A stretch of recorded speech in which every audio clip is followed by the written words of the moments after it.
강원도 홍천. 그 깊은 산골 마을은 언제나 차고 맑은 공기를 품고 있었다. 도시의 소음과 번잡함에서 멀어진 이곳은 박준영에게 일종의 요새이자 스스로를 가둔 감옥이었다. 그는 30살이 되기 전까지 특수전사령부에서 복무하며 인간 병기라 불리던 사람이었다. 하지만 훈련 중 발생한 폭발 사고로 오른팔을 잃은 뒤 그의 삶은 완전히 다른 궤도로 진입했다. 처음에는 목숨을 건진 것만으로도 감사했지만 시간이 흐를수록 육체의 상실보다 더 깊고 쓰라린 공허가 그를 덮쳤다. 도시의 삶은 그에게 맞지 않았다. 사람들의 눈빛, 섣부른 동정, 그리고 자신의 존재가 이방인처럼 느껴지는 모든 순간들이 그를 괴롭혔다. 결국 그는 모든 것을 뒤로하고 이곳 홍천의 작은 오두막으로 흘러 들어왔다. 오두막은 전기도 수도도 없었다. 매일 아침 해가 뜨기 전에 일어나 아궁이에 불을 피우고 펌프질로 물을 길어 올리고 직접 가꾼 밭을 둘러보는 삶은 군 복무 시절처럼 단순하고 반복적이었다. 하지만 그 단조로운 리듬이 오히려 그의 불안정한 내면을 굳건히 붙잡아주는 닻이 되어 주었다. 그는 강을 전우라 불렀다. 말은 하지 않지만 항상 그 자리에 있는 존재. 자신의 과거와 현재를 묵묵히 지켜봐주는 유일한 동지였다. 강은 그가 군복을 벗고도 버리지 못하는 습관들 새벽 순찰. 주변을 살피는 예민한 감각을 이해해 주는 듯했다. 매일 아침 그는 강가를 따라 걸으며 주변을 살폈다. 예전 같으면 순찰이었겠지만 이제는 그저 하루를 시작하는 하나의 의식에 불과했다. 그리고 그 의식은 그를 무너지지 않게 지탱하는 힘이었다. 그날도 여느 때와 다르지 않은 새벽이었다.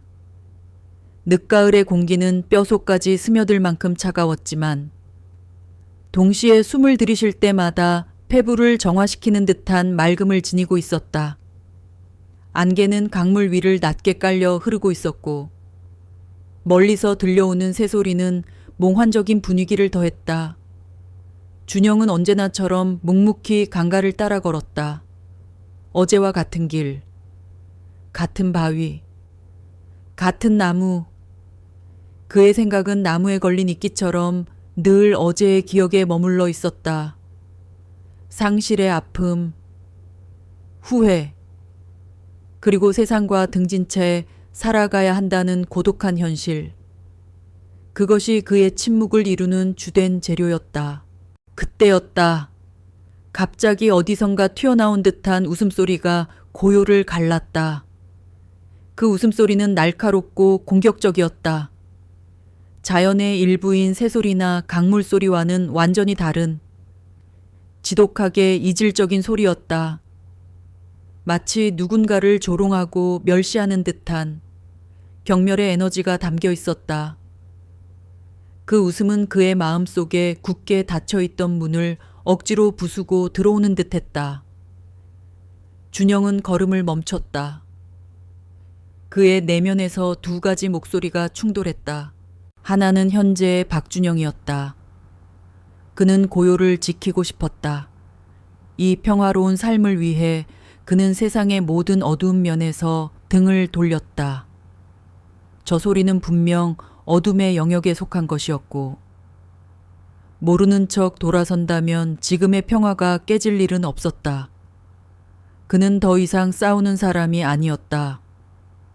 싸울 필요도 없었고 싸울 이유도 없었다. 더 이상 아무것도 잃고 싶지 않았다. 다른 하나는 과거의 박준영이었다.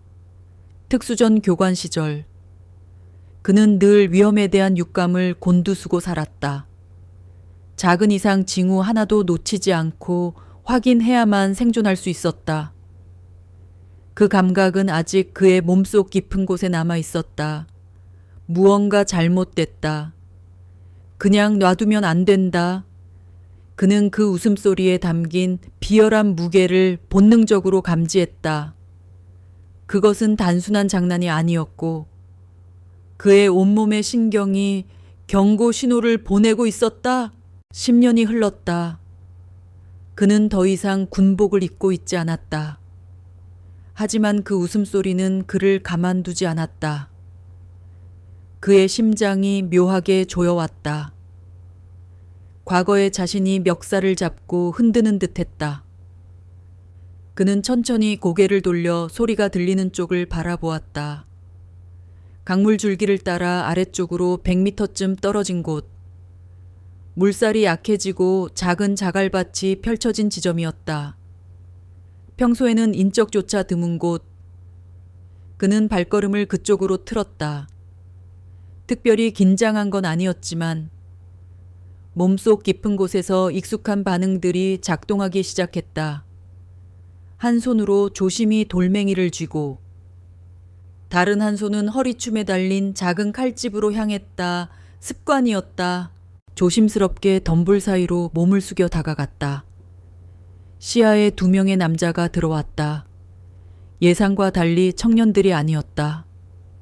20대 후반쯤 되어 보이는 외모에 깔끔한 옷차림, 낚시조끼와 고급스러운 장화까지 갖추고 있었다. 그런데 이상하게도 낚싯대는 없었다. 장비는 새 것처럼 깨끗했고 낚시를 한 흔적은 전혀 보이지 않았다. 준영의 육감은 더욱 강한 경고 신호를 보냈다. 저들은 낚시를 하러 온 게 아니었다. 그럼 대체 무엇을 하러 온 것일까? 그들의 발치에는 작은 하얀색 무언가가 있었다. 자세히 보니 아직 걷는 것도 서툰 진돗개 새끼였다. 2 남자 중 1명이 강아지를 장난감처럼 잡고 흔들었다. 강아지는 필사적으로 몸부림쳤지만 그들의 소나기에서 벗어날 수 없었다. 다른 1명은 그 모습을 보며 스마트폰으로 영상을 촬영하고 있었다. 그들의 얼굴에는 죄책감이나 망설임은 없었다. 오직 잔인한 재미만이 가득했다. 그들의 웃음소리가 다시 한번 강가를 울렸다. 아까보다 더 날카롭고 더 비열한 소리였다. 그리고 그 순간 한 남자가 무언가를 꺼냈다. 낡은 어망이었다. 거기에 커다란 강돌이 묶여 있었다. 그가 그 장면을 본 순간 모든 것이 명확해졌다. 이건 단순한 장난이 아니었다. 이건 범죄였다. 장난이라는 가면을 쓴 잔혹한 처형이었다. 그는 온몸의 피가 차갑게 식는 것을 느꼈다. 머릿속에서는 다른 소리가 울렸다. 이건 그냥 지나칠 수 없다. 어떤 감정인지 정의하기 어려웠다. 분노였는지, 경악이었는지, 아니면 수많은 전우들의 상실을 목격하며 무뎌졌던 마음이 다시금 뜨겁게 끓어오르는 것인지 알 수 없었다. 하지만 분명한 건 그의 삶에서 가장 고요해야 할 시간에 누군가가 악의로 그 고요를 훼손하고 있다는 사실이었다. 그것도 말도 할 줄 모르는 작은 생명에게. 그의 가슴은 그 순간 무겁게 내려앉았다. 그는 돌아설 수 없었다. 발걸음은 이미 내디뎌졌고 마음은 이미 결정을 내리고 있었다. 그는 결코 영웅이 아니었다. 특별한 정의감을 가진 사람도 아니었다. 그저 자신의 눈앞에서 무고한 생명이 장난감처럼 다뤄지는 것을 보며 아무 말도 하지 않고 돌아설 순 없었다. 그것이 비록 강아지라 하더라도, 아니 오히려 강아지였기에 더 그랬다. 누구에게도 기대지 못하고 저항도 하지 못한 채 누군가의 잔인한 유희에 희생되는 존재. 그는 예전 전장에서 본 동료들의 눈빛이 떠올랐다. 그 눈빛은 지금 강아지의 눈에서도 보였다. 아무 말도 못하지만 모든 것을 말하고 있는 눈빛. 그 순간 그는 다시 움직이기 시작했다. 조금 더 다가갔다. 최대한 소리를 죽이며 남자들의 움직임을 주시했다. 한 남자가 강아지를 들어 어망 안으로 넣었다. 강아지는 이미 겁에 질려 있었고 작은 몸짓 하나에도 필사적인 저항이 느껴졌다. 그러나 남자들은 아무렇지도 않게 행동했다. 어망의 끈을 당겨 강아지의 몸을 고정하고 반대편에 묶인 강돌의 무게를 재확인했다. 그 모든 과정이 아주 익숙한 듯했다. 단순한 충동이 아니라 이전에도 유사한 일을 저질러 본 이력이 있는 사람처럼 보였다. 그들의 얼굴에는 죄책감이 없었다. 오히려 재미있다는 표정이 역력했다. 한 남자가 스마트폰을 꺼내 영상 촬영을 시작했다. 그는 화면 속 강아지를 주민하며 웃었다. 다른 남자는 자, 시작하자. 는 말과 함께 어망을 강물 쪽으로 들어 올렸다. 그 순간 준영의 심장이 철렁 내려앉았다. 이대로 두면 저 생명은 몇 초 안에 물속으로 사라질 것이고 다시는 돌아오지 못할 것이다. 그는 본능적으로 몇 걸음 앞으로 나아갔다. 그러나 아직은 나설 순간이 아니었다. 타이밍을 놓치면 되돌릴 수 없는 일이 벌어질 수 있었다. 강아지는 몸을 움찔거리며 울음소리를 냈지만 그것조차 남자들에게는 조롱의 대상일 뿐이었다. 겁쟁이네. 이래서 키우겠어. 라는 말이 들렸다. 그러고는 어망을 강물 위로 휘둘렀다. 그 장면은 시간이 멈춘 것처럼 느껴졌다. 강아지는 아무 저항도 하지 못한 채 공중을 지나 물속으로 떨어졌다. 그리고 곧이어 물방울이 튀었다. 어망은 순식간에 가라앉았다. 남자들은 박수를 치며 웃었다. 봤어, 완전 웃기지 않아 라는 말이 들렸고 그들은 영상 속 화면을 확인하며 서로 등을 두드렸다. 박준영은 그 자리에서 더 이상 참을 수 없었다. 가슴 속 분노가 치밀어 오르고 머릿속에서는 수십 가지의 선택지가 동시에 떠올랐다. 하지만 그 선택지들 중에는 무시한다는 건 없었다. 그는 움직였다. 빠르게, 정확하게. 그동안 누군가를 지켜야 했던 시간들이 몸에 새겨져 있었다. 그의 다리는 목적지를 정확히 알고 있었고 머릿속은 오직 하나의 생각으로 가득 찼다. 구해야 한다. 그 순간 어떤 말도 어떤 판단도 필요하지 않았다. 그는 강물 쪽으로 전속력으로 달려가면서 재킷을 벗어던졌다. 자신이 무엇을 하고 있는지도 설명할 필요가 없었다. 머릿속엔 오직 그 강아지의 생명만이 중요했다. 남자들이 그의 존재를 눈치챘을 때는 이미 늦은 후였다. 놀란 얼굴로 그를 바라봤지만 그는 시선을 주지 않았다. 지금은 아무것도 중요하지 않았다. 강물은 차갑고 빠르며 늦가을의 기온은 몸을 순식간에 마비시킬 만큼 낮았다. 그러나 그는 이미 물속에 들어섰다. 물속은 생각보다 어두웠다. 햇살이 비추는 부분은 일부였고 어망이 가라앉은 지점은 이미 수심이 깊은 곳이었다. 그는 한 손으로 수영하며 강바닥을 더듬었다. 숨은 점점 가빠졌고 폐 안의 공기는 빠르게 줄어들었다. 그는 자신이 얼마나 더 참을 수 있을지 계산하지 않았다. 그럴 여유도 없었다. 머릿속에선 끊임없이 어디에 있지 살아 있어야 해 라는 생각만 맴돌았다. 그러다 갑자기 희미한 흰색이 눈에 들어왔다. 강바닥 한쪽에서 작고 희미한 움직임이 감지됐다. 그는 그 방향으로 몸을 틀었다. 강아지는 망에 완전히 감겨 있었고 다리는 한쪽이 심하게 꺾여 있었다. 돌은 여전히 어망의 끝에 매달려 있었고 그 무게는 작은 몸을 바닥으로 붙잡아 두기엔 충분했다. 강아지는 여전히 움직이고 있었지만 그 움직임은 점점 느려지고 있었다. 산소 부족과 공포, 그리고 천저하, 모든 것이 생명을 위협하고 있었다. 그는 어망의 끈을 잡고 당겼지만 매듭은 단단하게 묶여 있었다. 한 손으로는 풀 수 없는 구조였다. 하지만 멈출 수는 없었다. 그는 매듭 대신 어망의 약한 부분을 찾기 시작했다. 오래된 그물이라면 어느 한 곳쯤은 약해졌을 가능성이 있었다. 시간이 없었다. 가슴은 이미 폭발할 듯 했고 눈앞이 어두워지기 시작했다.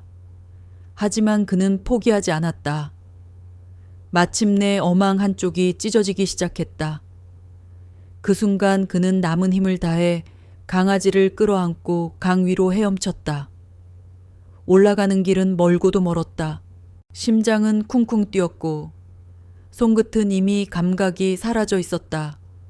그러나 그 모든 고통이 하나의 목표를 향해 이어지고 있었다. 수면 위로 머리를 내밀었을 때 그는 숨을 들이켰다. 숨이 아니라 고통이었지만 살아있다는 증거였다. 그리고 곧바로 품 안의 강아지를 확인했다. 움직임이 없었다. 그는 빠르게 강가로 향했다.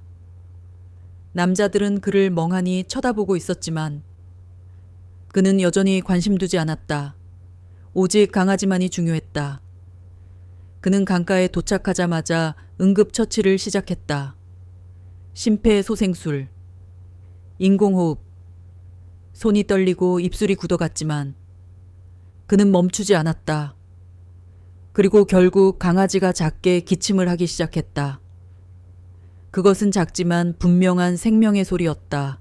그 순간 그는 온몸의 긴장이 풀렸다. 강아지는 여전히 힘이 없었지만 숨을 쉬고 있었다. 그것만으로도 충분했다. 그는 강아지를 안고 일어섰다.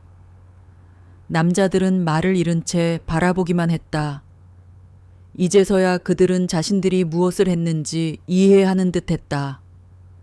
그들의 얼굴에는 당황함과 두려움이 동시에 떠올랐다. 하지만 그는 말하지 않았다. 말은 나중에 해도 늦지 않았다. 지금은 이 작은 생명을 따뜻하게 감싸주는 것이 먼저였다.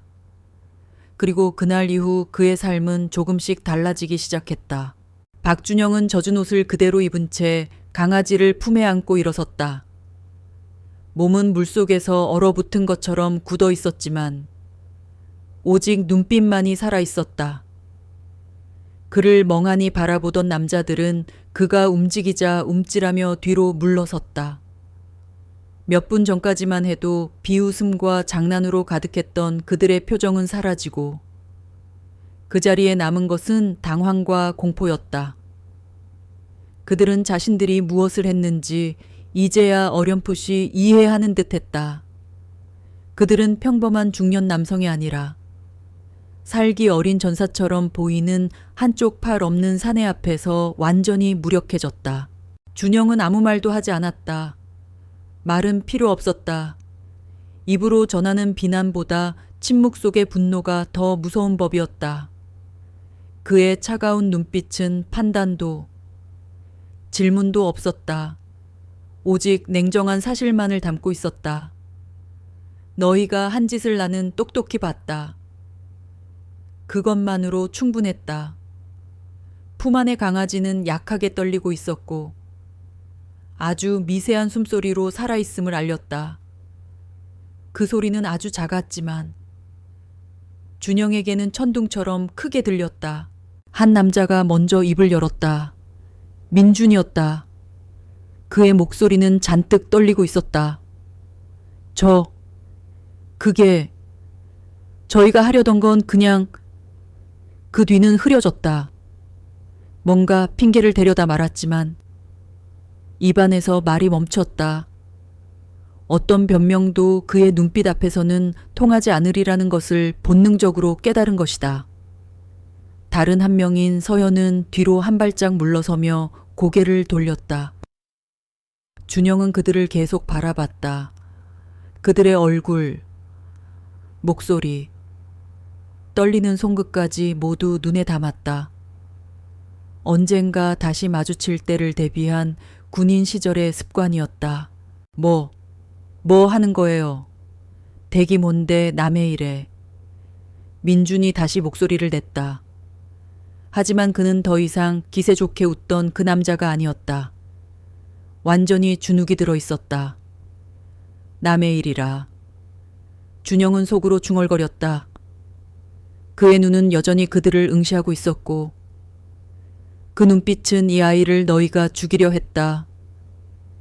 그리고 나는 그것을 막았다. 라고 말하는 듯 했다.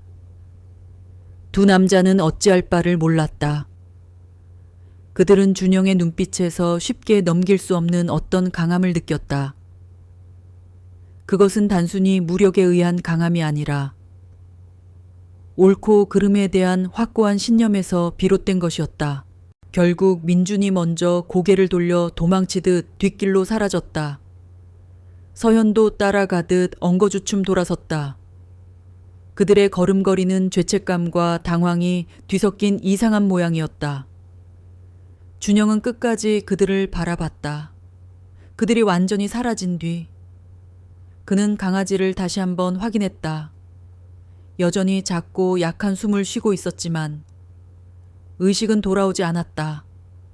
온기가 조금 돌아온 듯 했지만 그건 충분하지 않았다. 그는 천천히 집으로 향했다. 몸은 젖고 천은 떨어졌고 팔의 감각도 사라져가고 있었지만 그 무엇보다 강아지를 감싸 아는 팔의 온기를 놓치고 싶지 않았다. 그것이 지금 그의 전부였다. 집까지 걸어가는 길은 멀게 느껴졌다. 차가운 바람이 젖은 옷을 파고들었고 몸은 떨렸지만 그의 발걸음은 흔들리지 않았다. 오두막 문을 열고 안으로 들어섰을 때 평소에는 조용하고 냉정했던 공간이 오늘따라 너무 멀고 낯설게 느껴졌다. 그는 조심스럽게 강아지를 바닥에 눕히고 따뜻한 물을 준비했다. 작은 솥에물을 두고 강아지의 몸을 부드러운 천으로 감싸 천천히 닦아주기 시작했다. 망의 자국이 아직 남아 있었고 꼬인 털 사이로 상처도 보였다. 그는 젖은 수건으로 물기를 닦아내고 가장 부드러운 수건으로 강아지를 다시 감쌌다. 그리고 아궁이 옆 따뜻한 곳에 놓아두었다. 불빛이 강아지의 작은 몸을 감싸고 있었지만 여전히 몸은 축 늘어져 있었다. 준영은 마른 옷으로 갈아입고 잠시 그 앞에 앉아 있었다. 아무 생각도 들지 않았다. 그냥 지켜보는 것밖에 할 수 없었다. 시간이 흐르자 강아지의 몸이 조금씩 떨리기 시작했다. 준영의 심장이 멎는 것처럼 놀랐다. 그리고 마침내 강아지가 아주 작게 몸을 떨었다. 눈꺼풀이 살짝 떨리더니 아주 천천히 눈을 떴다. 시야는 흐릿했지만 확실히 눈을 떴다. 준영은 말없이 고개를 숙였다. 안도감인지 감격인지 아니면 수많은 감정이 뒤섞인 혼란인지 알 수 없는 감정이 밀려왔다. 그는 조심스럽게 물을 떠다 주었고 아주 작게 입술을 적시게 했다. 강아지는 아직도 모든 것이 두려운 듯 몸을 움츠렸지만 고개를 돌려 그의 손끝을 바라보았다. 그 눈빛은 무언가를 말하고 있었다. 왜 날 살렸죠? 라는 질문 같았다. 준영은 대답할 수 없었다. 아니, 굳이 말로 설명하지 않아도 된다고 느꼈다. 그 눈빛은 인간의 말보다 깊었고 서로의 감정을 이해하기에 충분했다. 그는 자신도 모르게 한 손을 내밀었다. 강아지는 잠시 멈칫하더니 천천히 그의 손에 얼굴을 기댔다. 그 작은 움직임은 이 생명이 다시 한번 세상과 연결되겠다는 첫 번째 선택이었다. 그는 강아지를 품에 안고 조용히 중얼거렸다.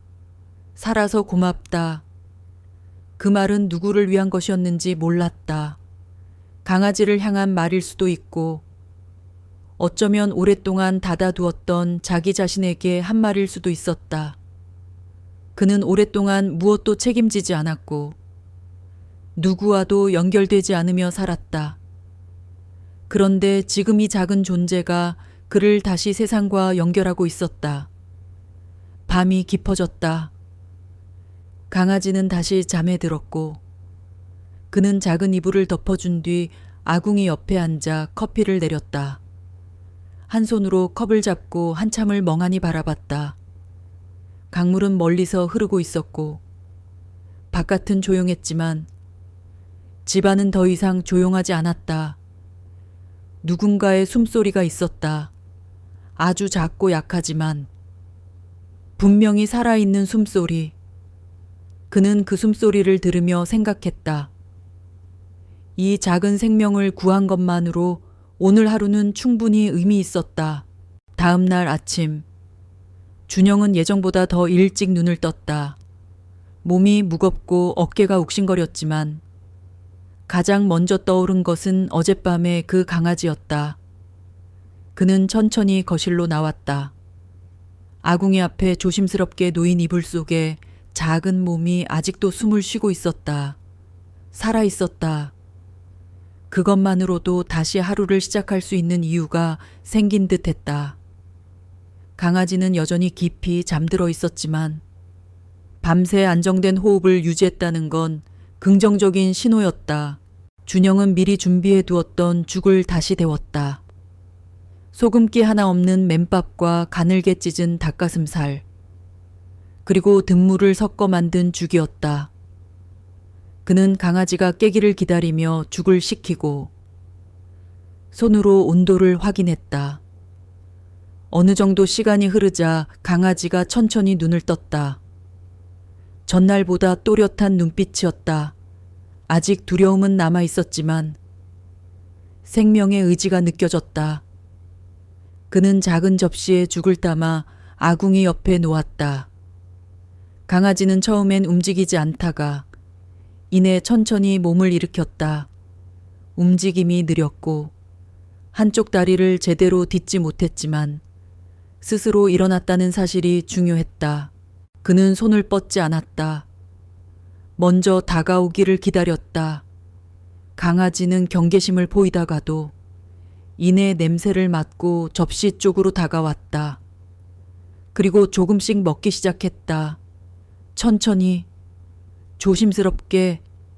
준영은 조용히 숨을 내쉬었다. 살아있으려는 의지가 있구나. 아침을 먹은 뒤 강아지는 다시 이불 속으로 돌아가 누웠다.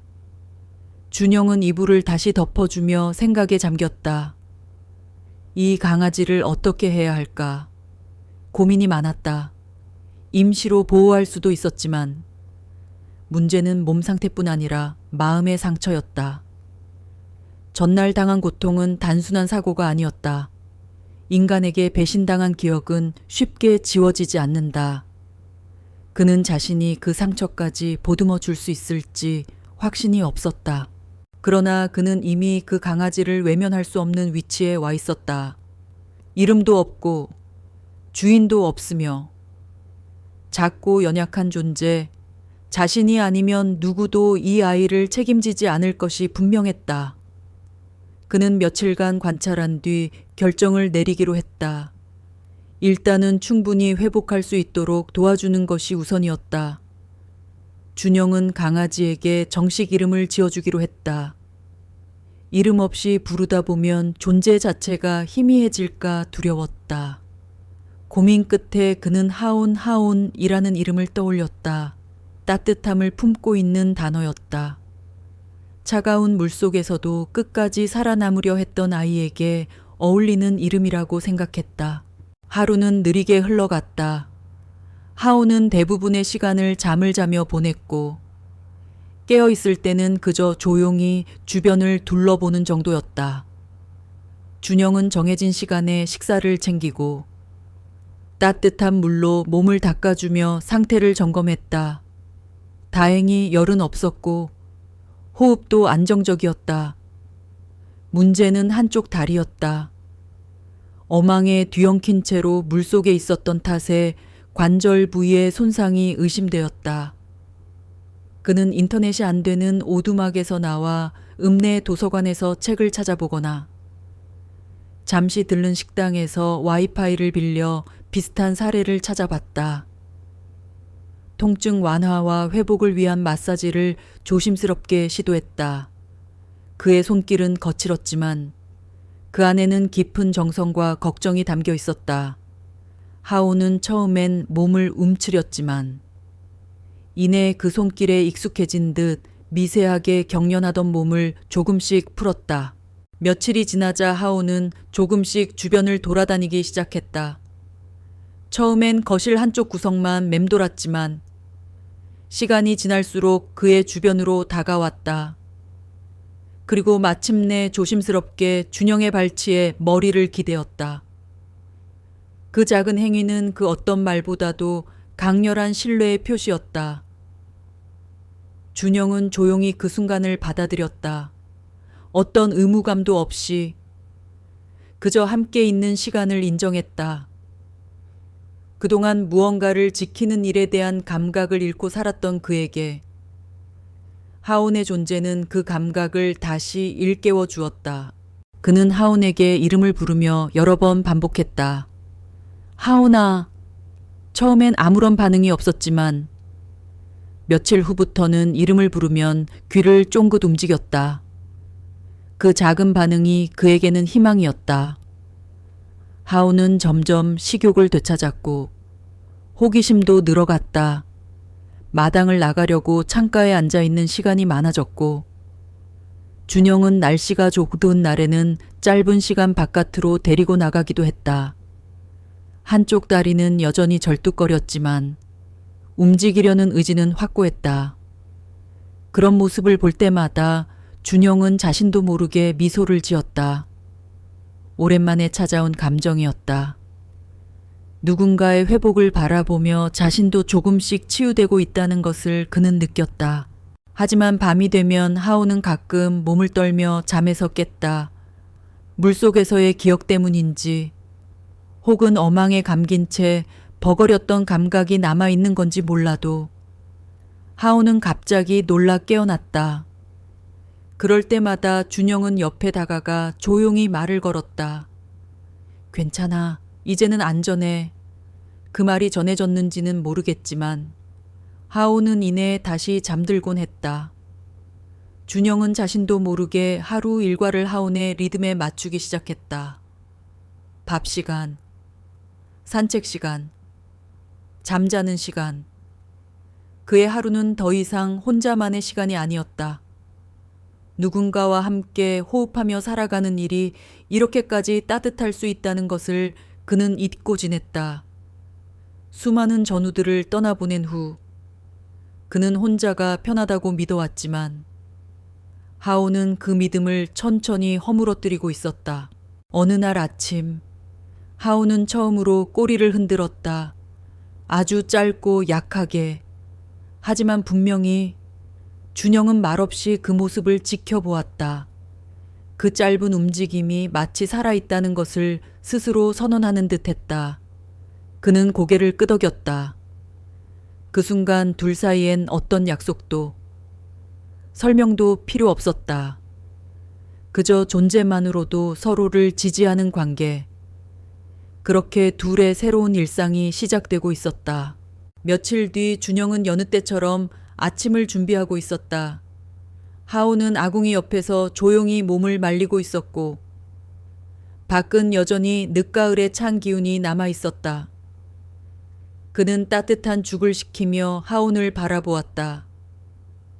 강아지는 그새 제법 의젓한 눈빛을 띠고 있었고 그의 움직임을 따라 눈을 깜빡이며 반응하고 있었다. 여전히 한쪽 다리는 자유롭지 못했지만 그 눈빛만큼은 한결 또렷했다. 하온이 밥을 다 먹고 난 뒤 준영은 잠시 앉아 있었다. 그는 자연스럽게 창밖을 바라보며 생각에 잠겼다. 지금껏 그의 삶은 조용했고 누구에게도 방해받지 않으며 흘러갔다. 그러나 하온이 나타난 후부터는 사소한 움직임 하나에도 마음이 흔들렸다. 그것이 불편하진 않았다. 오히려 생기를 불어넣는 변화였다. 하지만 동시에 그는 마음속 깊은 곳에서 무언가가 꿈틀대고 있음을 느꼈다. 강물처럼 조용히 흐르던 삶이 이제는 방향을 바꾸고 있는 듯한 감각이었다. 그는 커피 한 잔을 들고 마당에 나섰다. 하우는 그 뒤를 천천히 따랐다. 바람이 차가웠지만 햇살은 부드러웠다. 준영은 하운을 안아 작은 평상 위에 올려주었다. 강아지는 주변을 천천히 둘러보았다. 마당 끝에 풀잎, 나뭇가지, 멀리서 들려오는 새소리까지 모든 것이 아직 낯설었지만 두렵지는 않은 듯했다. 그 모습을 지켜보던 준영은 하온이 얼마나 많은 것을 이겨냈는지를 생각했다.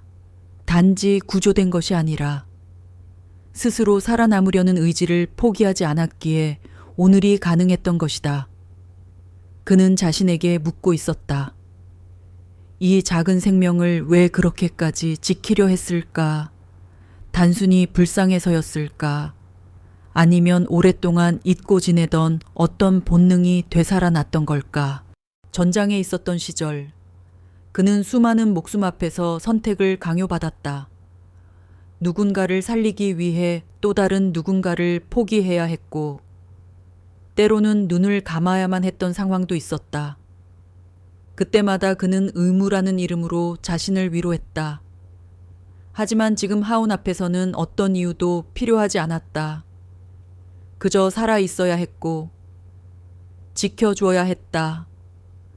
그것이 전부였다. 그날 오후, 준영은 작은 동물병원에 전화를 걸었다. 가까운 읍내에 있는 병원이었고, 예전부터 몇 번 지나치며 이름만 알고 있던 곳이었다. 그는 진료 예약을 잡았다. 하온의 다리 상태를 정확히 확인받기 위해서였다. 단순한 타박인지 아니면 인대나 관절에 문제가 있는 건지 그는 혼자 판단할 수 없었다. 병원 진료는 다음 날 오전으로 잡혔다. 그는 그전까지 최대한 하온이 스트레스를 받지 않도록 조용히 시간을 보냈다. 다음 날 아침, 준영은 오래된 여행용 가방을 꺼냈다. 안에 얇은 담요를 깔고 바닥에는 미끄럼 방지 패드를 붙였다. 하온이 편하게 있을 수 있도록 만든 임시 이동 가방이었다. 그는 하온을 천천히 안아 가방 안에 넣었다. 강아지는 처음에는 불안해했지만 곧 그의 목소리를 듣고 진정되었다. 그는 천천히 차에 올랐다. 차 안은 따뜻했고 라디오에서는 조용한 음악이 흐르고 있었다. 하온은 창문 쪽을 바라보다가 이내 그의 무릎 위로 고개를 기댔다.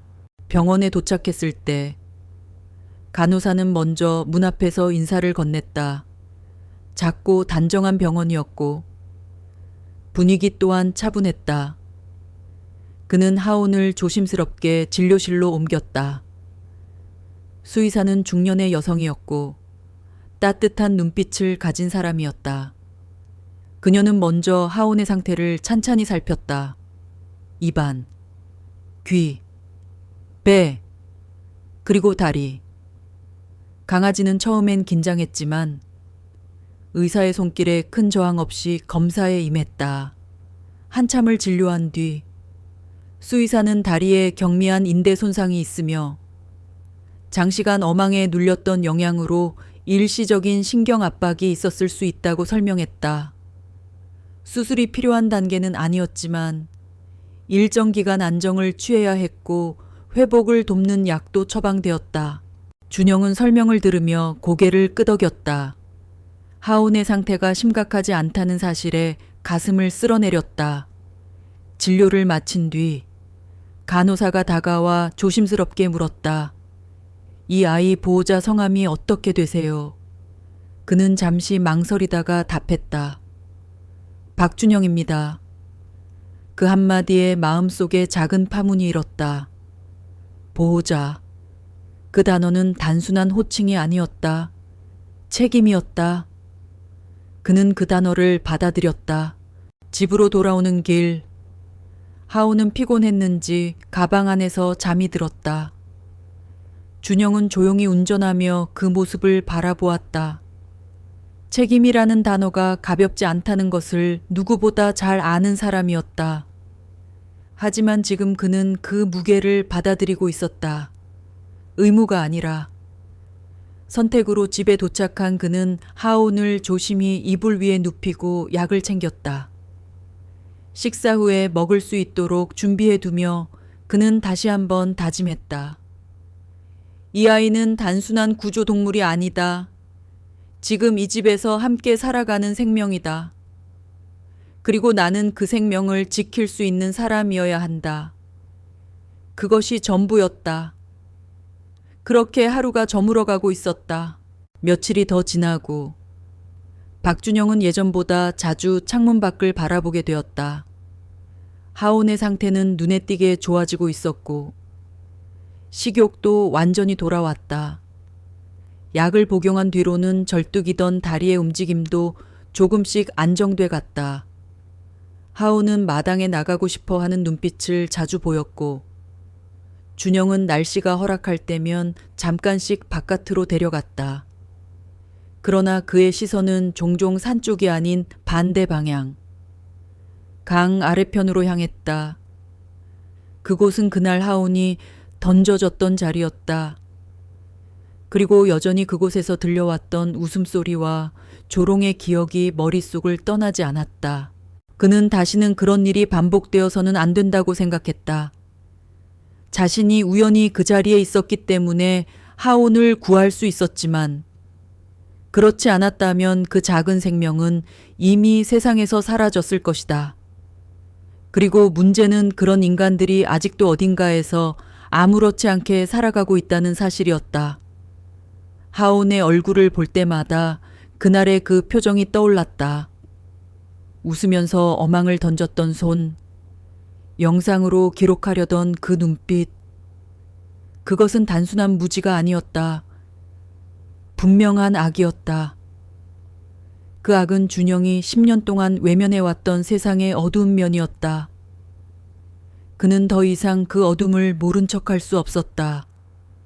그의 마음 속에서 잠자고 있던 전사의 본능이 다시금 깨어나고 있었다. 그저 무력한 방관자로 남는 것은 그의 양심이 허락하지 않았다. 박준영은 결국 결심했다. 마을 지구대에 가서 그날의 일을 신고하기로 했다. 그가 알고 있는 정보는 많지 않았다. 얼굴, 나이대, 복장, 그리고 차량 색상과 번호 일부. 그가 기억해둔 것들은 전부였지만 그럼에도 불구하고 시도는 해야 한다고 생각했다. 단지 하온을 위해서가 아니라 다시는 같은 일이 반복되지 않도록 막기 위해서였다. 이 결심은 그에게 단순한 행동 이상의 의미였다. 그것은 지난 10년간 세상과 단절하며 쌓아 올렸던 고독의 벽을 스스로 허무는 행위였다. 그는 이른 아침 하온에게 밥을 챙겨주고 차를 타고 읍내로 향했다. 홍천경찰서는 작고 조용한 공간이었고 민원인을 맞이하던 젊은 순경이 그의 이야기를 듣고 정중히 안쪽으로 안내했다. 진술을 맡은 형사는 중년의 남성이었고 차분한 태도로 그의 말을 끝까지 들었다. 준영은 자신이 목격한 모든 장면을 최대한 정확히 전달했다. 말이 떨릴 정도로 그날의 기억을 되살려야 했지만 그는 한 번도 말을 멈추지 않았다. 그는 물에 던져진 어망, 물방울이 튀던 순간, 그리고 남자들의 비열한 웃음까지 감정을 배제하고 사실만을 전달하려 노력했다. 하지만 그의 목소리에는 미세한 떨림이 섞여 있었고 형사는 그 떨림 속에서 사건의 잔혹성을 짐작할 수 있었다. 차량 번호의 정확성, 영상이 촬영된 가능성, 주변 CCTV 유무. 형사는 몇 가지 질문을 덧붙였다. 준영은 답할 수 있는 범위에서 성실히 설명했다. 차량 색상은 검은색 SUV였고 번호판은 37로 시작했던 것 같습니다. 뒤쪽 번호는 흐릿하게 보여서 그는 기억을 더듬으며 힘들게 말을 이었다. 남자들 중 한 명이 스마트폰으로 촬영을 하고 있었습니다. 형사는 그의 말을 주의 깊게 받아 적으며 말했다. 그것만으로도 충분한 단서가 될 수 있습니다. 주변 CCTV 기록을 조회하고 유사 차량을 특정해서 신원을 파악할 수 있습니다. 다만 차량의 전체 번호나 신원이 확인되지 않는 상황이라면 시간이 걸릴 수 있다는 점도 함께 안내했다. 준영은 고개를 끄덕이며 말했다. 시간이 걸려도 괜찮습니다. 단지 이 일이 그냥 사라지지 않도록만 해주세요. 그의 목소리에는 간절함이 담겨 있었다. 신고를 마치고 경찰서 문을 나서는 길. 그는 한결 가벼운 마음으로 채올랐다. 무엇을 기대한 것은 아니었다. 법적으로 어떤 처벌이 내려질지는 알 수 없었지만 최소한 자신이 목격한 것을 세상에 알렸다는 사실만으로도 의미가 있었다. 그것은 책임이자 증언이었다. 지난 10년간 그가 외면했던 세상에 대한 책임, 그동안 그는 수없이 많은 순간을 목격하고도 침묵했던 과거를 떠올렸다. 군복을 벗은 후 그는 더 이상 정의의 사도가 아니라고 자신을 합리화했다. 하지만 그 침묵은 때로 누군가의 고통으로 이어졌고 지금은 그 침묵을 끊어야 할 때라는 생각이 들었다. 그는 비로소 자신이 하온을 구한 것이 단순히 한 생명을 살린 행위를 넘어 자신의 영혼을 구원하는 일이었음을 깨달았다. 집에 돌아왔을 때 하온은 마치 무슨 일이 있었는지 아는 듯한 표정으로 그를 맞이했다. 작고 둥근 눈으로 그를 바라보다가 조용히 그의 발 앞에 앉았다. 준영은 가볍게 하온의 머리를 쓰다듬고 묵묵히 주방으로 향했다. 오후가 되어 마당으로 나와 하온과 함께 앉아 있을 때 그는 오랜만에 진심으로 웃을 수 있었다. 어딘가에서 조금씩 무너졌던 마음의 벽이 다시 세워지는 기분이었다. 누군가를 지키고 있다는 감각은 생각보다 오래 잊고 있었던 따뜻함이었다. 며칠 뒤 홍천경찰서에서 전화가 걸려왔다. 그가 기억한 차량 번호, 일부와 진술 내용이 주변 CCTV 기록과 일치한다는 사실이었다. 형사는 관련 인물들을 확인 중이며 곧 불러서 조사할 예정이라는 말을 전했다. 준영은 말없이 고개를 끄덕였다. 상황이 바뀐 건 없었지만 적어도 세상은 그만큼 반응하고 있었다. 그는 통화를 마친 뒤 창밖을 바라보았다. 하온은 마당 한쪽에 앉아 있었다. 잔잔한 눈빛으로 바람을 느끼고 있었고 그 모습은 더 이상 겁에 질린 생명이 아니었다. 이제는 이 집의 구성원, 그리고 함께 살아가는 존재였다. 그날 저녁, 준영은 오랜만에 일기를 꺼냈다. 군에 있을 때도, 저녁 후에도 그는 종종 짧은 글을 적곤 했다. 마음속을 정리하고 싶은 날이면 말보다는 글이 편했다. 그는 노트 한쪽에 조용히 적었다. 지켜냈다. 그리고 지키고 있다. 지금의 삶은 이전보다 작고 조용하지만 훨씬 더 단단하다. 하온은 나의 일상이 되었고 나는 더 이상 혼자가 아니다. 그는 펜을 내려놓고 눈을 감았다. 그 조용한 순간이 깊고 묵직하게 마음을 채워주고 있었다. 몇 주가 더 흘렀다. 박준영은 평소와 다름없는 일상을 보내고 있었다.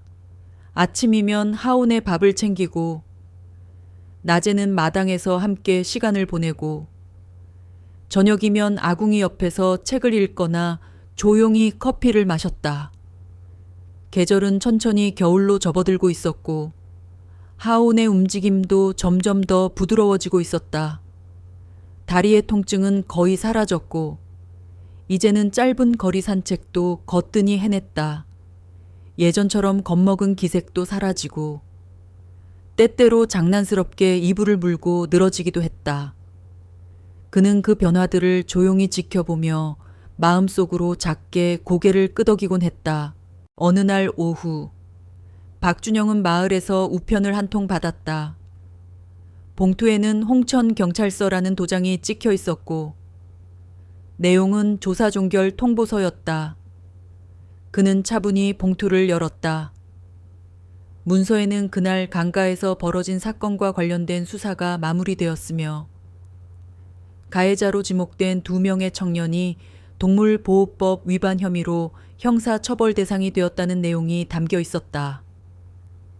경찰은 CCTV, 차량 번호 조회, 그의 진술 등을 종합해 신원을 특정했고 해당 인물들은 혐의를 대부분 인정했다. 형사처벌 수위는 법원에서 정해질 예정이며 관련된 자료는 검찰로 송치되었다는 설명도 있었다. 준영은 문서를 조용히 접었다. 분노가 해소되거나 기쁨이 몰려든 건 아니었다. 다만 세상이 완전히 외면하지 않았다는 사실. 누군가는 그 책임을 물었다는 점에서 조금이나마 숨을 돌릴 수 있었다. 그는 자신이 원했던 정의가 무엇인지 오래 생각했다. 처벌 그 자체가 목적은 아니었다.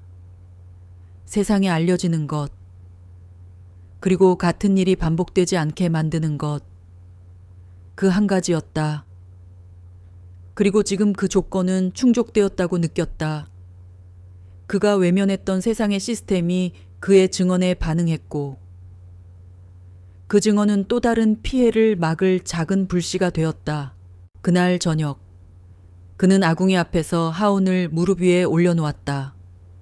하온은 익숙한 듯 그의 품에 안겼고 조용히 눈을 감았다.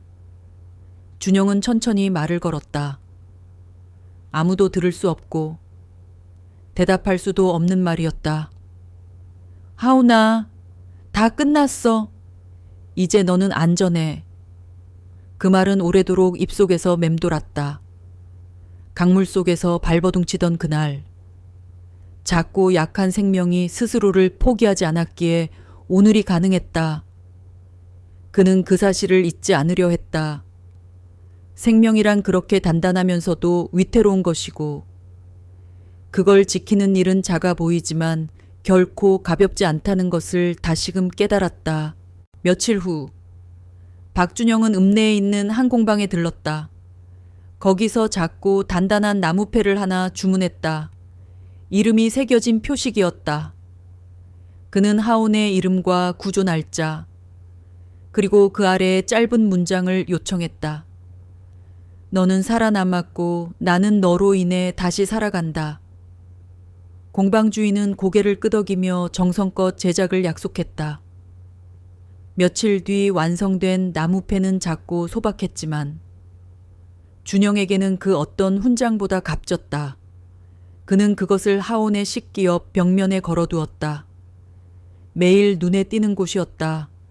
잊지 않기 위해서였다. 어느 토요일 예상치 못한 방문자가 찾아왔다. 홍천경찰서에서 사건을 담당했던 형사였다. 그는 순찰 중 근처를 지나게 되어 인사 들렀다고 했다. 준영은 따뜻한 차 한 잔을 내고 마당에 작은 의자를 꺼내 함께 앉았다. 형사는 하온을 바라보며 잠시 침묵을 지켰다. 그리고 말했다. 이 아이가 아직 살아있다는 것, 그게 전부인 것 같습니다. 선생님 덕분에요. 박준영은 말없이 고개를 끄덕였다. 그들의 대화는 짧았지만 그 속에 담긴 의미는 깊었다. 형사는 짧은 인사 뒤 자리를 떠났고 준영은 문 앞에서 조용히 그를 배웅했다. 그날 밤 준영은 오랜만에 창고에 들어가 낡은 상자를 하나 꺼냈다. 그 안에는 군 복무 시절의 메달, 사진, 기록들이 담겨 있었다. 그는 그중 하나의 상자를 열어본 뒤 천천히 닫았다. 모든 상징들이 이제는 너무 멀게 느껴졌다. 예전의 자신은 이제 기억 속처럼 흐릿해져 있었고 지금의 자신은 전혀 다른 삶을 살고 있었다. 하지만 그 과거가 있었기에 지금 하온을 구할 수 있었던 것이라면 그는 그 과거조차도 부정하지 않기로 했다. 고통과 상실 속에서도 누군가를 지킬 수 있었다면 그것은 헛된 시간이 아니었다. 다음 날 아침, 하온은 그에게 꼬리를 흔들며 다가왔다. 아주 짧고 작은 움직임이었지만 준영은 그것이 어떤 의미인지 정확히 알 수 있었다. 신뢰였다. 진짜 신뢰. 그동안의 공포가 서서히 사라지고 새로운 관계가 단단히 자리 잡았다는 증거였다. 그는 조용히 이름을 불렀다. 하온아. 강아지는 눈을 깜빡이며 그의 곁에 앉았다. 준영은 손을 뻗어 등을 쓸었다. 둘 사이엔 더 이상 설명이 필요하지 않았다.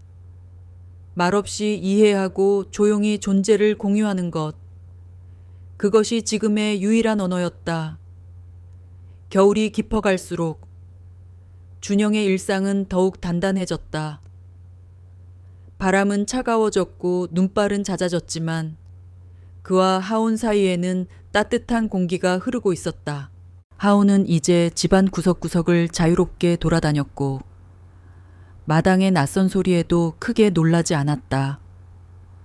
멀리서 들려오는 차 소리나 낯선 발자국에는 여전히 예민했지만 박준영의 곁에서는 마음을 놓는 법을 배워갔다.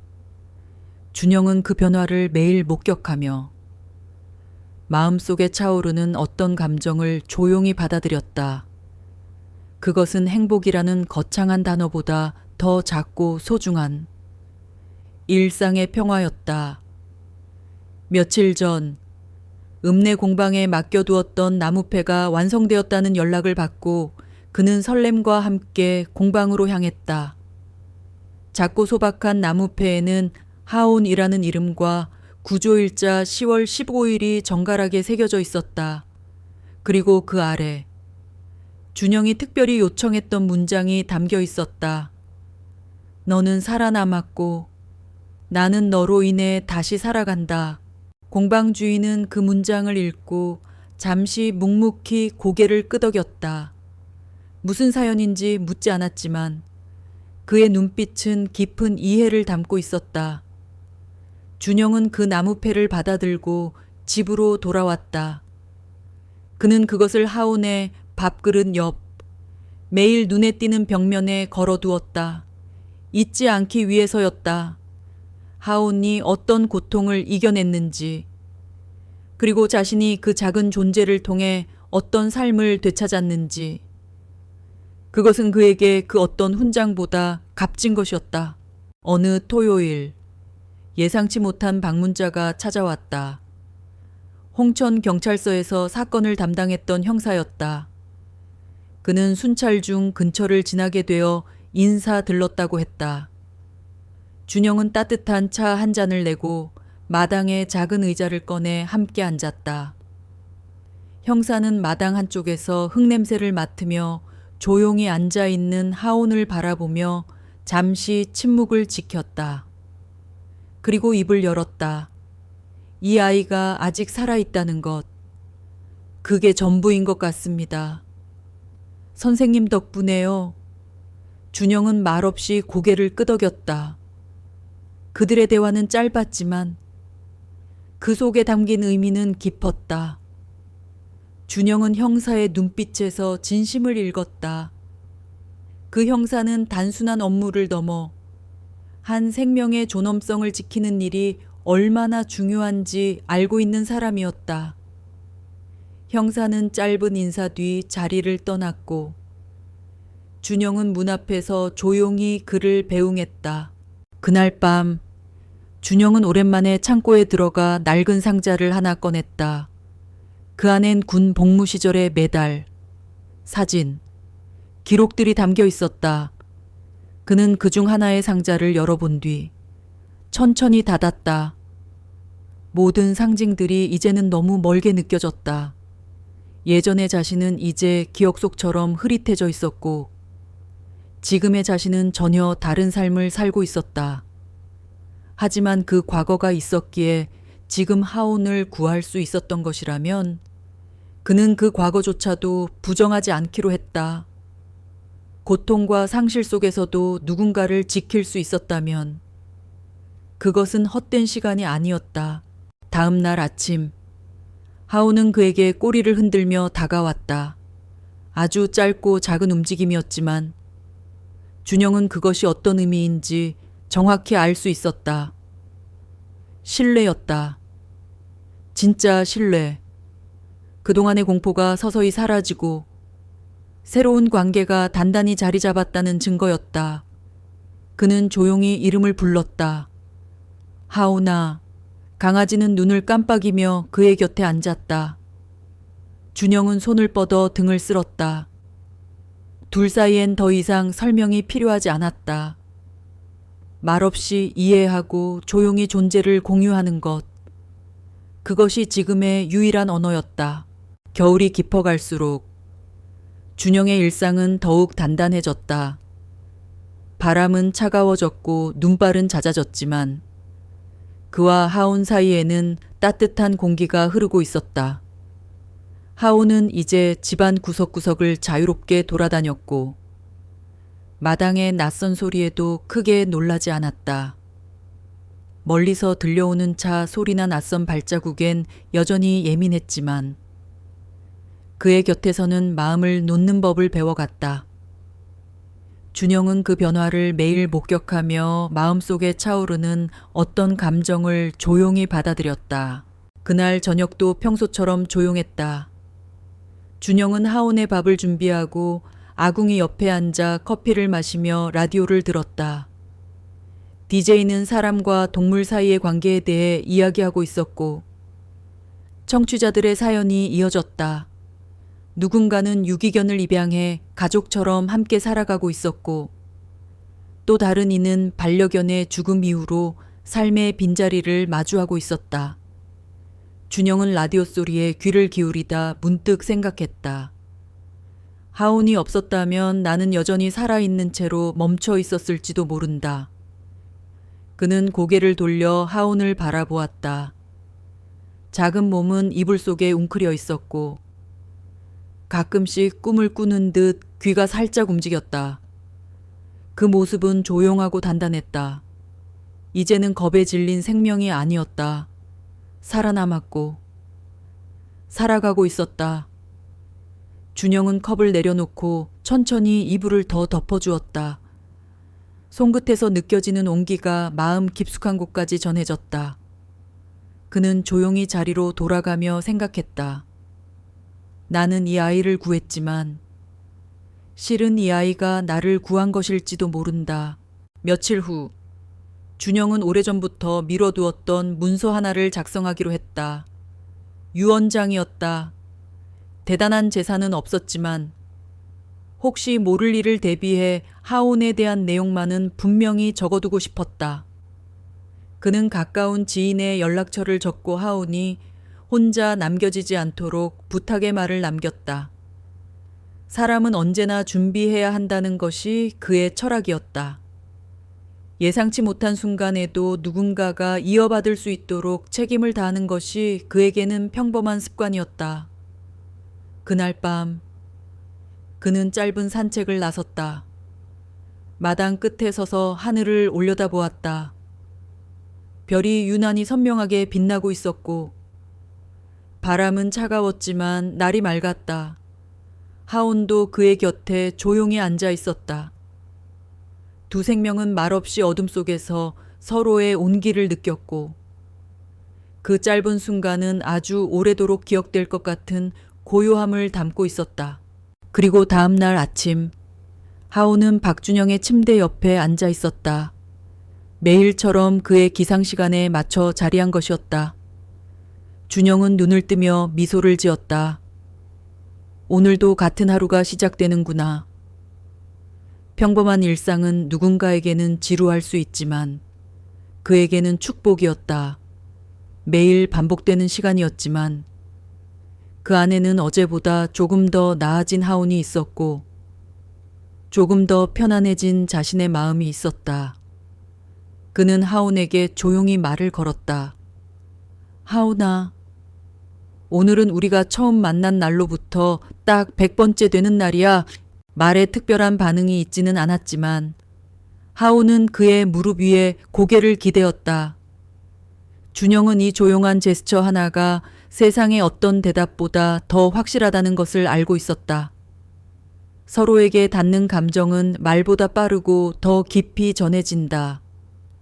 그는 하온에게 밥을 챙겨주고 자신은 오랜만에 차를 끓였다.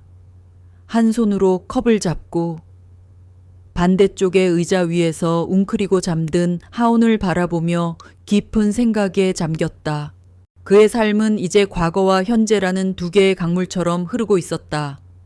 하나는 차갑고 격렬했던 군 복무 시절의 강물이었고 다른 하나는 하온과 함께하는 따뜻하고 조용한 현재의 강물이었다. 과거의 강물에는 영웅주의와 상실, 그리고 고독이 뒤섞여 흘렀다. 그는 수많은 전우들과 함께 전장을 누볐고 때로는 비인도적인 상황 속에서 고통스러운 선택을 강요받았다. 오른팔의 상실은 단순히 육체의 일부를 잃은 것이 아니라 그가 믿었던 모든 것의 상실을 의미했다. 그는 더 이상 싸우는 존재가 아니었으며 그로 인해 무력감과 공허함에 시달렸다. 도시의 삶을 등진 것은 그런 과거로부터 도망치기 위한 마지막 선택이었다. 하지만 현재의 강물은 전혀 다른 방향으로 흐르고 있었다. 하온은 그의 삶에 새로운 물길을 터주었다. 이 작은 생명을 보살피고 그 작은 온기를 느끼면서 그는 잊고 지냈던 자신의 또 다른 모습을 발견했다. 강아지가 물속에서 발버둥치던 그 모습은 그가 전쟁터에서 느꼈던 무력하고 겁에 질린 순간들과 겹쳐졌다. 그리고 그 순간 그는 단순히 한 생명을 구한 것이 아니라 과거의 자신을 치유하는 길을 찾았다는 것을 깨달았다. 그의 상실은 더 이상 무의미한 것이 아니었다. 한 팔을 잃었지만 그 한 팔로 다른 생명을 구할 수 있었다. 그 행동이 그의 과거와 현재를 이어주는 다리가 되었다. 오후가 되어 마당에 나갔을 때 하온은 활기차게 주위를 뛰어다녔다. 한쪽 다리를 약간 절뚝거렸지만 그 움직임은 더 이상 고통스러워 보이지 않았다. 오히려 살아있는 모든 것의 기쁨을 온몸으로 표현하는 듯했다. 준영은 그런 하온을 보며 자신도 모르게 미소를 지었다. 이 작은 존재가 그에게 가져다 준 변화는 놀라웠다. 그는 이제 더 이상 혼자만의 침묵 속에 갇혀 있지 않았다. 하온의 숨소리, 발소리, 그리고 꼬리 흔드는 소리가 그의 삶을 채워주었다. 그날 저녁, 그는 하온의 작은 이름표를 새로 만들었다. 지난번 공방에서 만들었던 나무패 옆에 나란히 걸어둘 작정이었다. 이름표 뒷면에는 짧은 문장을 새겼다. 끝까지 함께하자.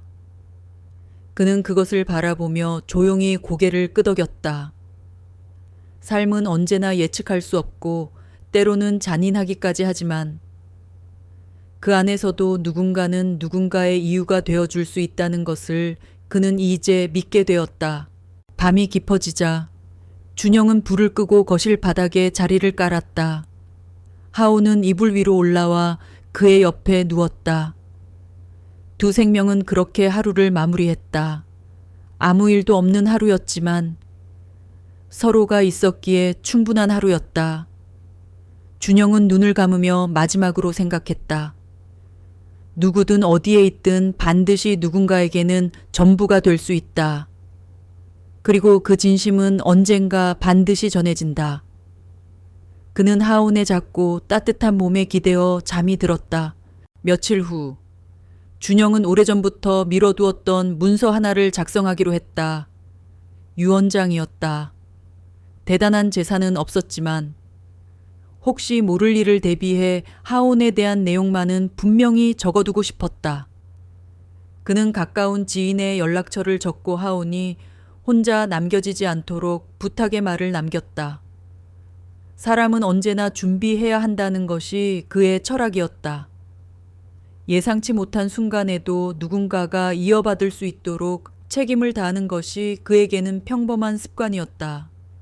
그날 밤 그는 짧은 산책을 나섰다.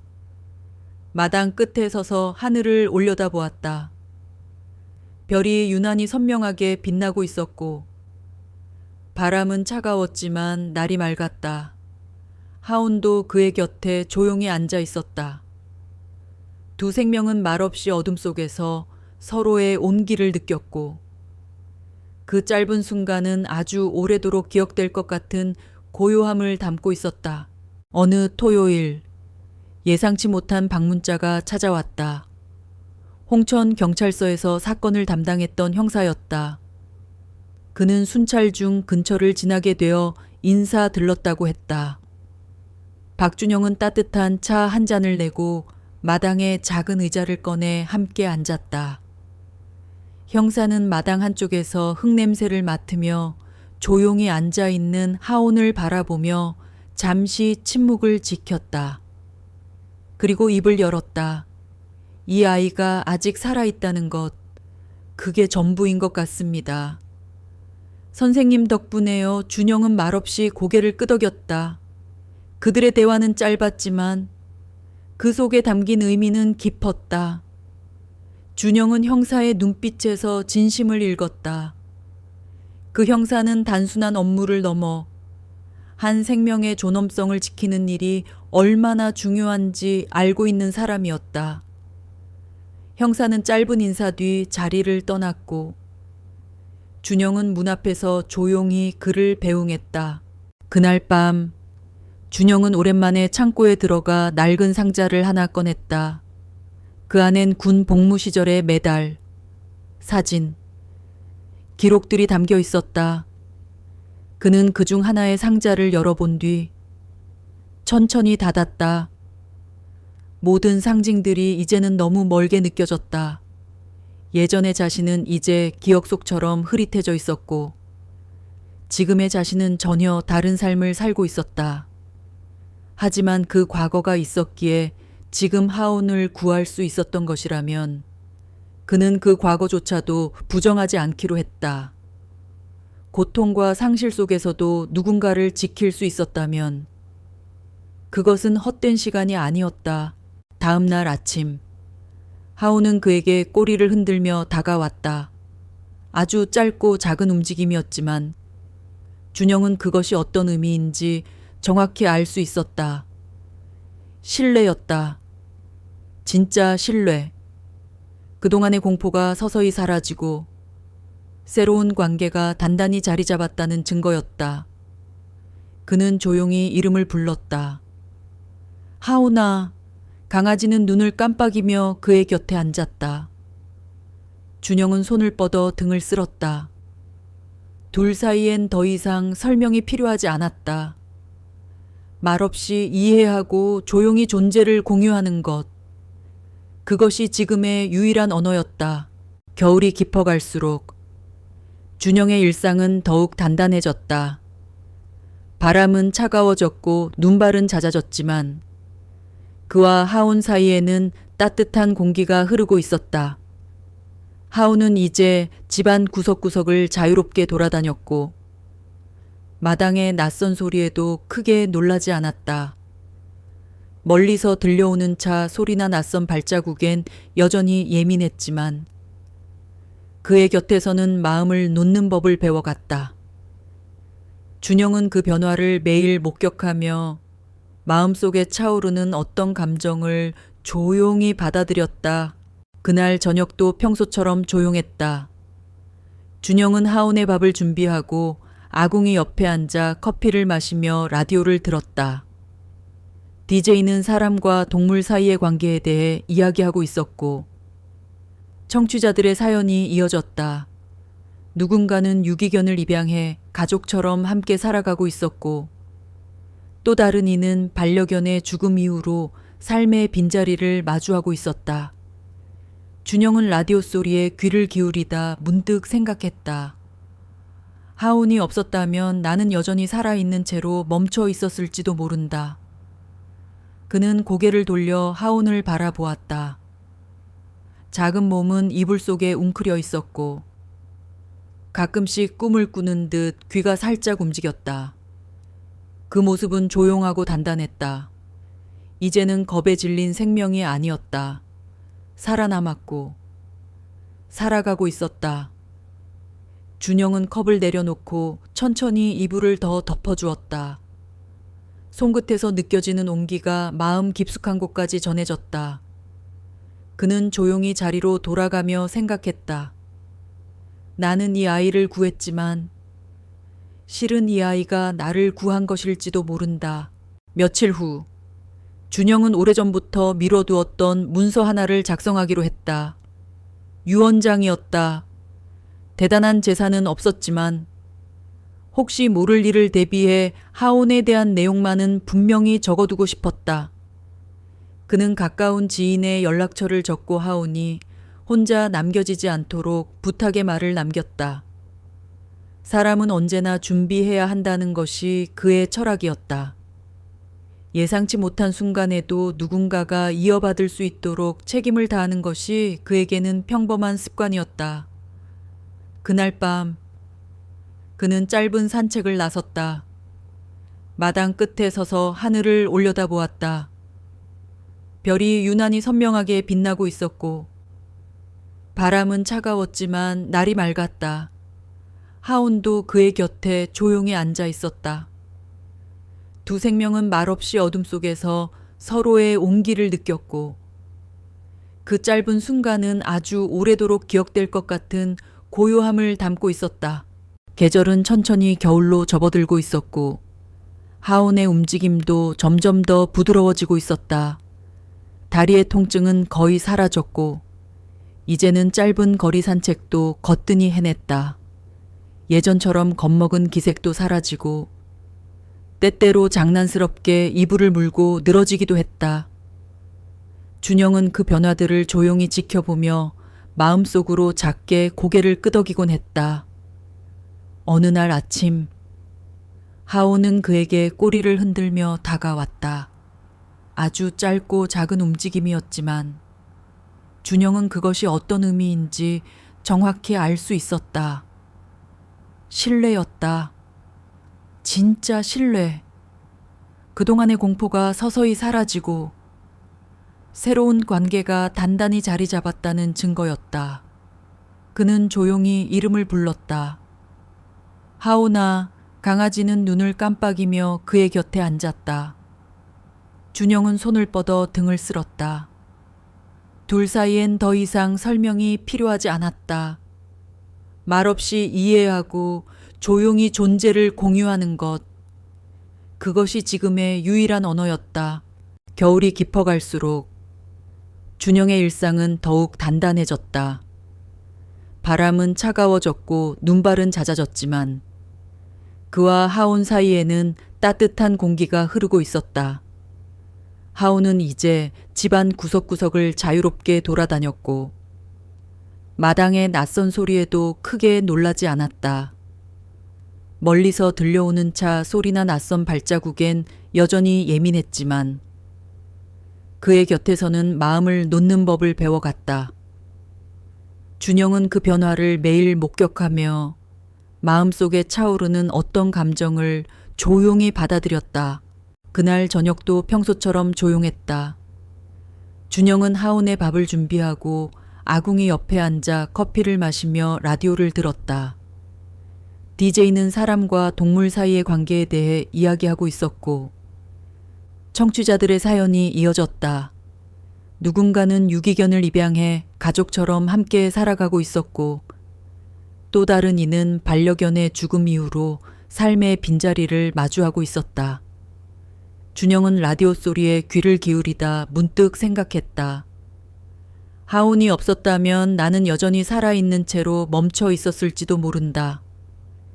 그는 고개를 돌려 하온을 바라보았다. 작은 몸은 이불 속에 웅크려 있었고 가끔씩 꿈을 꾸는 듯 귀가 살짝 움직였다. 그 모습은 조용하고 단단했다. 이제는 겁에 질린 생명이 아니었다. 살아남았고 살아가고 있었다. 준영은 컵을 내려놓고 천천히 이불을 더 덮어주었다. 손끝에서 느껴지는 온기가 마음 깊숙한 곳까지 전해졌다. 그는 조용히 자리로 돌아가며 생각했다.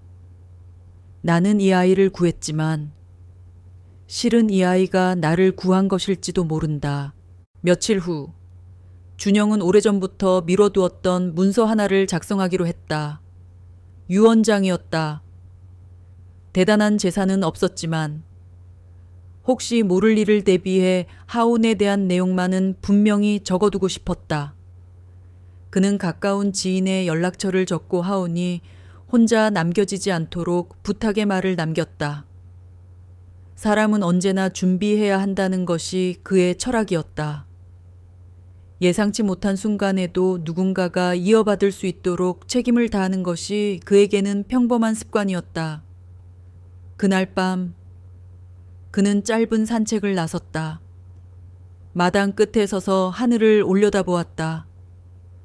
별이 유난히 선명하게 빛나고 있었고 바람은 차가웠지만 날이 맑았다. 하온도 그의 곁에 조용히 앉아 있었다. 두 생명은 말없이 어둠 속에서 서로의 온기를 느꼈고 그 짧은 순간은 아주 오래도록 기억될 것 같은 고요함을 담고 있었다. 다음 날 아침 하온은 박준영의 침대 옆에 앉아 있었다. 매일처럼 그의 기상시간에 맞춰 자리한 것이었다. 준영은 눈을 뜨며 미소를 지었다. 오늘도 같은 하루가 시작되는구나. 평범한 일상은 누군가에게는 지루할 수 있지만 그에게는 축복이었다. 매일 반복되는 시간이었지만 그 안에는 어제보다 조금 더 나아진 하온이 있었고 조금 더 편안해진 자신의 마음이 있었다. 그는 하온에게 조용히 말을 걸었다. 하온아, 오늘은 우리가 처음 만난 날로부터 딱 100번째 되는 날이야. 말에 특별한 반응이 있지는 않았지만 하온은 그의 무릎 위에 고개를 기대었다. 준영은 이 조용한 제스처 하나가 세상의 어떤 대답보다 더 확실하다는 것을 알고 있었다. 서로에게 닿는 감정은 말보다 빠르고 더 깊이 전해진다. 그날 저녁, 그는 하온의 작은 이름표를 새로 만들었다. 지난번 공방에서 만들었던 나무패 옆에 나란히 걸어둘 작정이었다. 이름표 뒷면에는 짧은 문장을 새겼다. 끝까지 함께하자. 그는 그것을 바라보며 조용히 고개를 끄덕였다. 삶은 언제나 예측할 수 없고 때로는 잔인하기까지 하지만 그 안에서도 누군가는 누군가의 이유가 되어줄 수 있다는 것을 그는 이제 믿게 되었다. 밤이 깊어지자 준영은 불을 끄고 거실 바닥에 자리를 깔았다. 하온은 이불 위로 올라와 그의 옆에 누웠다. 두 생명은 그렇게 하루를 마무리했다. 아무 일도 없는 하루였지만 서로가 있었기에 충분한 하루였다. 준영은 눈을 감으며 마지막으로 생각했다. 누구든 어디에 있든 반드시 누군가에게는 전부가 될 수 있다. 그리고 그 진심은 언젠가 반드시 전해진다. 그는 하온의 작고 따뜻한 몸에 기대어 잠이 들었다. 이야기는 이렇게 끝을 맺습니다. 작은 진돗개 하온과 박준영 씨의 여정을 통해 우리가 함께 나누고 싶었던 것은 단순한 구조 이야기가 아니라 세상에 대한 따뜻한 시선과 책임감, 그리고 진심이 가진 치유의 힘입니다. 버려진 생명을 외면하지 않고 그 안에서 자신도 다시 살아갈 이유를 찾는 모습은 많은 이들에게 깊은 울림을 주었을 것이라 믿습니다. 이야기를 통해 우리 모두가 일상 속의 작고 연약한 존재들을 다시 바라보고 그들의 고통에 조금 더 민감하게 반응할 수 있다면 그것만으로도 이 이야기는 큰 의미를 가진다고 생각합니다. 사람과 동물, 그리고 사람과 사람 사이에 필요한 건 거창한 것이 아니라 아주 작은 관심과 진심이라는 것을 다시금 느낍니다. 여러분의 시간은 소중합니다. 그 소중한 시간 속에 저희 이야기를 담아주셔서 고맙습니다.